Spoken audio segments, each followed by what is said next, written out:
There's a strange kind of pain that follows you everywhere. It doesn't disappear when you're surrounded by people. It can sit beside you at dinner with friends. It can ride home with you after a long day at work. Sometimes it waits quietly until the room finally becomes silent.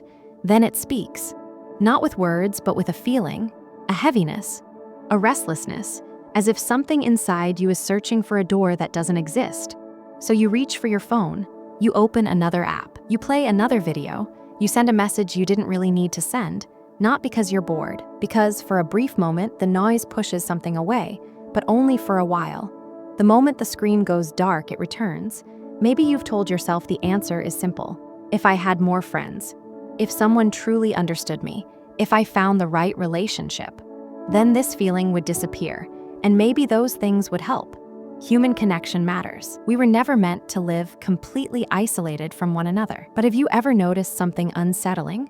There are people with loving families who still feel empty. People surrounded by friends who secretly feel invisible.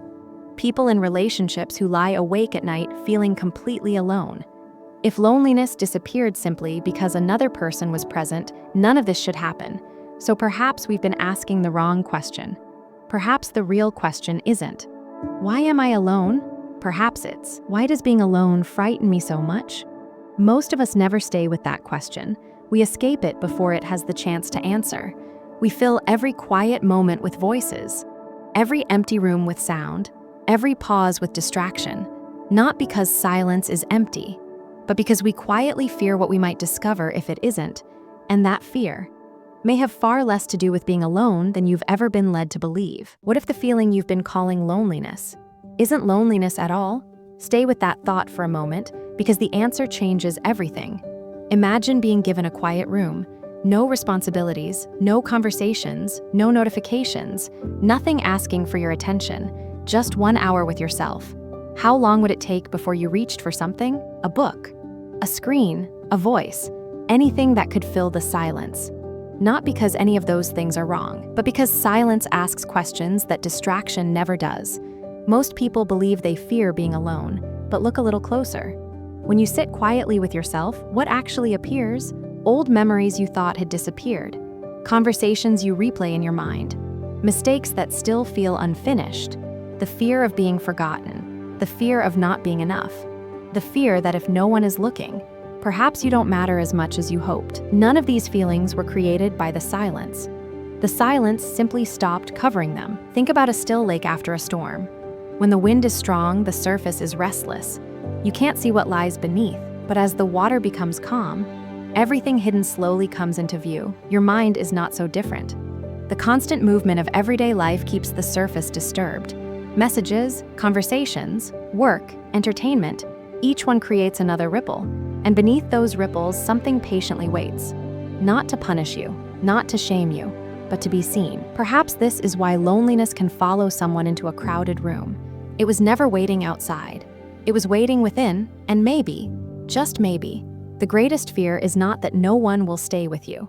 The greatest fear is discovering that you have never truly learned how to stay with yourself. Because there is a profound difference between being left alone and quietly abandoning yourself. Most people never notice that difference. They spend years trying to escape one, while unknowingly carrying the other everywhere they go. More than 1,600 years ago, a man named Arsenius left behind a life filled with status, conversation, and constant attention. He walked into the silence of the desert. People couldn't understand why. Some believed he was escaping the world, but perhaps he wasn't escaping at all. Perhaps he was returning to something the noise had made him forget. When people later asked what he had learned, his answer was remarkably simple. Flee, be silent, be still. At first, those words can sound lonely, but listen more carefully. He did not say, run away from people. He said, become quiet enough to hear what has always been beneath the noise. Silence did not give him peace. It revealed the peace that had been waiting underneath everything else. Centuries later, another tradition described this same way of living with a single word. Ziran, it means something like naturalness. The effortless way a river flows downhill. The quiet certainty of an old pine tree growing on a lonely mountain. Neither asks whether it is enough. Neither waits for applause before becoming what it already is. A river does not become more of a river because someone admires it. A tree does not question its worth because no one walks beneath its branches. It simply grows. Perhaps this is what you've been searching for all along. Not a life without people. Not a heart that no longer longs for connection, but a place inside yourself that remains whole, whether someone stays or someone leaves. There is nothing wrong with wanting companionship. It is one of the most human desires we have. The suffering begins only when you believe another person must complete what was never truly broken. Like the lake after the wind has passed, nothing new has been placed into the water. The surface has simply become still enough to reveal what was already there. And maybe that quiet completeness has never been far away. Maybe it has been patiently waiting for the moment you stopped running long enough to notice it. Understanding something is quiet. Living it is quieter still. You don't wake up one morning completely free from loneliness. You don't suddenly stop wanting companionship. The heart doesn't change because it has heard beautiful words. It changes through small moments, repeated gently. Tomorrow morning, try something simple. Eat one meal without reaching for your phone. No music, no video, no conversation. Just the food, your breathing, and the sound of the room around you. At first, it may feel strangely uncomfortable. Your mind will begin searching for somewhere else to be. Notice that impulse. You don't have to fight it. Simply watch it arrive, and then let it pass. On another day, take a slow walk without headphones. Let the world speak first. Listen to the wind moving through the trees, the rhythm of your footsteps, birds you normally walk past without hearing. You may discover that silence was never truly empty. It was simply crowded out by noise. And when a difficult feeling appears, don't rush to solve it before reaching for a distraction. Sit with it for just 5 quiet minutes. Not to suffer, not to analyze, only to become familiar with its presence. Sometimes the feeling you've been trying to escape softens the moment it realizes it no longer has to chase you. There is an old saying that muddy water becomes clear, not by being stirred, but by being left alone. Perhaps the same is true of the human heart. You don't have to force yourself into peace. You don't have to become someone different. You only need to stop running long enough for your own nature to catch up with you.